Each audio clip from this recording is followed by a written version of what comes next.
Menteri Keuangan Purbaya memastikan akan menindak tegas para pelaku penyelundupan atau mafia impor barang-barang ilegal, termasuk di sektor tekstil, baja, hingga rokok. Ia juga mengancam akan menangkap para pengusaha yang menolak aksinya untuk bersih-bersih baju impor. Orang kan suka bingung, kalau itunya mati berarti nggak ada supply. Supply-nya ada barang-barang domestik harusnya nanti. Biar industri domestik juga hidup lagi. Berarti mas sebagai pedagang para pakaian bekas di panas ini seperti apa? Ya nanti dia beli pakaian dari produsen dalam negeri lah. Kan masa kita legalkan yang ilegal, sementara produsen dalam negeri mati, kan sama juga untungnya nanti kita. Kan mereka yang penting untung kan? Secara tidak langsung berarti untuk penjualan barang impor, thrifting seperti itu berarti dilarang oleh pemerintah. Kalau ilegal emang dilarang kan? Nah, siapa yang melegalkan?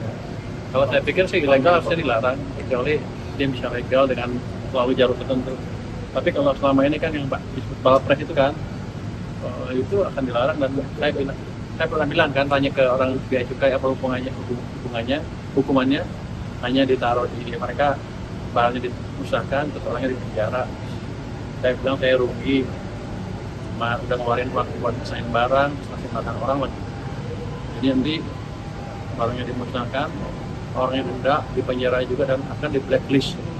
Yang terlibat itu saya akan larang impor. Aturannya kapan keluarnya, Pak? Bentar lagi. Berarti udah ada pembicaraan sama Menteri Perdagangan, Pak, terkait ini? Berarti dalam bentuk PMK ya, Pak? Ini ilegal.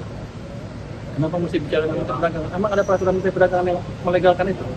Enggak, maksudnya kan kemarin punya kerjasamanya, Pak. Kerjasama untuk yang bikin aturannya itu, Pak. Berapa memberatkan Menteri Perdagangan? Instrumennya di mana?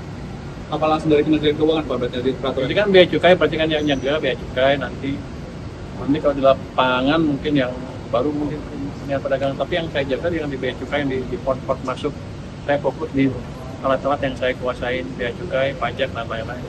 Berarti bentuknya PMK ya, Pak? Aturannya? Aturan apa? Itu kan ilegal eksekusi sesuai dengan pelanggarannya. Nanti kita perketat aja peraturan yang tadi, yang bukan yang hanya ada katanya kelemahan hukum di sana, tapi kan kita bisa akalin nanti di lapangan seperti apa. Pak, kalau mitigasinya gimana sih, Pak, kalau ada penolakan dari para pedagang begitu? Penolakan? Siapa yang nolak, saya tangkap duluan. Kenapa? Kalau yang pelaku thrifting yang nolak itu ya saya tangkap duluan dia, berarti kan dia pelakunya, clear. Malah maju, malah untung saya. Coba yang ini, dia kan ngaku bahwa saya pengimpor ilegal kan. Alhamdulillah. Pak, di pasar Senen kan juga banyak yang menjual pakaian bekas juga, termasuk itu juga akan dibuka. Ya, saya nggak akan aja ke pasarnya, saya cuma di pelabuhan aja. Nanti otomatis kalau itunya kurang, kan supply-nya kurang, dia juga kurang. Tapi nanti akan saya lihat seperti apa. Harusnya sih pelan-pelan kan supply-nya habis kan, kalau supply-nya dipikir kan pasti akan beralih ke barang-barang dalam. Saya harapkan mereka belanjanya dari produk-produk dalam negeri dan UMKM di sana. Pak, banyak. Pak.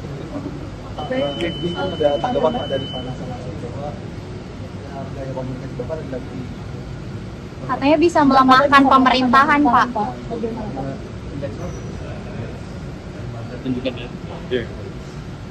Yang baru. Itu saya selalu pakai survei ke masyarakat. Apakah saya mengurangi kepercayaan masyarakat pemerintah apa tidak? Kalau dari angka ini baru keluar angka bulan survei bulan Oktober dari dulu, dan rekan-rekan yang ini dilakukan oleh LPS. Ini indeks kepercayaan masyarakat ke pemerintah. Kalau jatuh seperti ini kadang buruk. Kalau sana bagus. Ini kemarin waktu bulan September itu turun terus, Juli, Agustus, September turun terus ke titik terendah sini. Inilah terjadi banyaknya demo. Tapi kita lakukan kebijakan yang mungkin untuk bagian kalangan agak drastis, agak ceplos. Tapi ini berhasil membalikan sentimen masyarakat ke pemerintah. Justru ini levelnya sekarang udah level sama dengan ini. Jadi sudah stabil lagi. Jadi stabilitas pemerintahan amat baik di mata masyarakat, kecuali di mata orang itu ya. Kenapa? Karena daya belinya juga membayar daya beli itu ya ini. Ini kita konsumen nih turun karena ekonominya buruk. Ketika ekonomi bagus, ini bisa naik lagi. Ini sama ini ada korelasinya. Ketika ekonomi buruk, mereka nggak suka pemerintah. Makanya banyak yang besar-besaran. Tapi ketika mulai balik, mereka juga senang ke pemerintah. Jadi sepertinya saya cowboy. Tapi yang saya lakukan adalah mengembalikan kepercayaan masyarakat ke pemerintah. Itu juga atas pemerintah, Bapak Presiden. Jadi saya nggak berani gerak sendiri. Yang dianggap saya cowboy, kayaknya perpanjangan tangan dari Bapak Presiden, kira-kira begitu. Dengan versi yang lebih halus malah.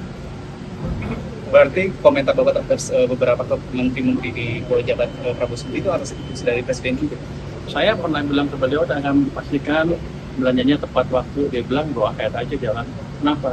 Karena kita perlu ekonomi yang lebih cepat di triwulan keempat tahun ini. Udah mulai kelihatan kan, saya harus harapkan ke depan lebih bagus lagi. Saya tidak mencampuri kebijakan mereka ya, tapi memastikan bahwa penyerapan anggarannya tepat karena uangnya kan ada biayanya untuk saya, ada kosnya. Makasih ya. Pak, anggaran PDB gimana?